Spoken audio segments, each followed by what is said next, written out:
On the broadcast this week, iReady testing begins next week. Today, 2 years after January 6th, the Senate makes history. And the girls basketball team dominates. Weekly News starts now.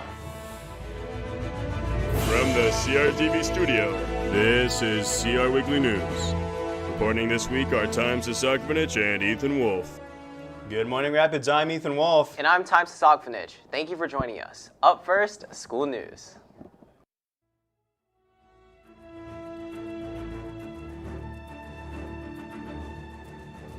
Rapid Response resumes Monday, starting in your first period class. And next week, we'll be on an assessment schedule for both Wednesday and Thursday. You will be taking the iReady assessment in your first period class. Everyone will take the English iReady, but there will be a few in higher level maths that are excused from the assessment. If that is the case, though, you will be notified by your math teacher. Buses will be on their regular schedule with first period starting at 12.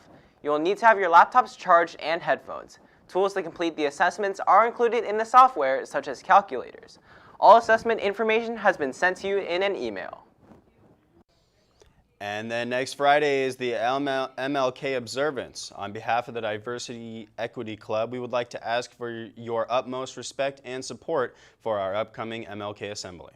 We would like to ask all students to show River ideals, respect, integrity, value, excellence, and responsibility to all of our speakers, presenters, and performers. This is a formal assembly, which means you should not be yelling, moving around, or acting how you would at a spirit assembly. Please appreciate the knowledge and hard work that is being presented and think, how does this affect me, and how can I grow from this information? Thanks, Rapids. We have a quick reminder that the hard deadline to order this year's yearbook is Monday, January 16th.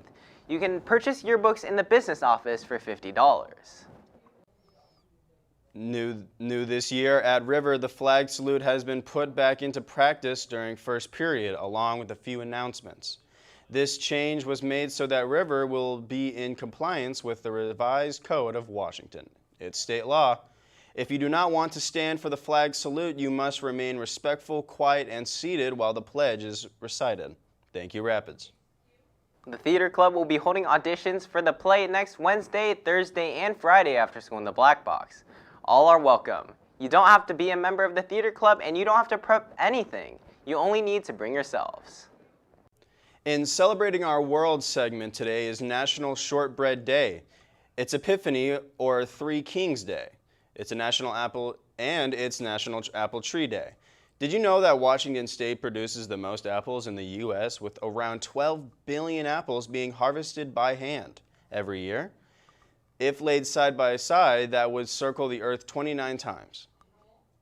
Last CRTV show, we made a small announcement on Liam and the Halls. We didn't explain too much, so here it is in full depth. Liam, the host, with his filmer AJ, go around the school to get to the bottom of your most asked questions at CRHS. If it's, why does the 300 wing smell so bad? Or will the stadium colors change? And what happened to the door handles? Liam and his strong production and very productive crew will find the answer. You see that QR code in the bottom left of your screen? Scan that on your phone with your camera and ask away. We will always do our best to find the answer.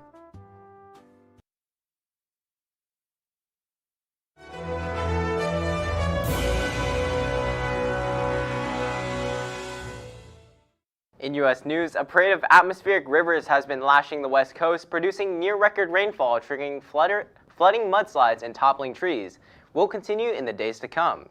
Northern California has been hit particularly hard in triggering power outages, evacuations, and at least one death.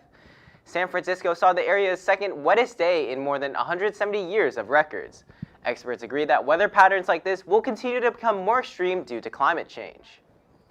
And with a report on new developments in Congress this week, here's our Talon Collins. Ethan, today marks 2 years since the January 6th insurrection on the U.S. Capitol. 2 years later, its effects can be seen as the Republican Party continues to change its direction on policy and rhetoric. Some say that this led to their weak performance in November's midterm election, as they failed to win handedly in the House and secure the Senate. And with the upper chamber still under Democratic control, the Senate has selected our own Senator Patty Murray of Washington as President pro tempore of the body. She is the first woman to ever hold that position. Finally, despite Republicans' new majority in the House of Representatives, they defied almost a century of precedent and failed to choose a speaker on the first ballot. On Wednesday, I spoke with CR Civics teacher David Douglas, who called the vote historic. and explained that the Republican Party of today is, to say the least, divided on its future. Time? Talon, thank you. Last night, the House voted to resume its vote for Speaker this morning. Still without one, they enter the 12th ballot for Speaker as we speak.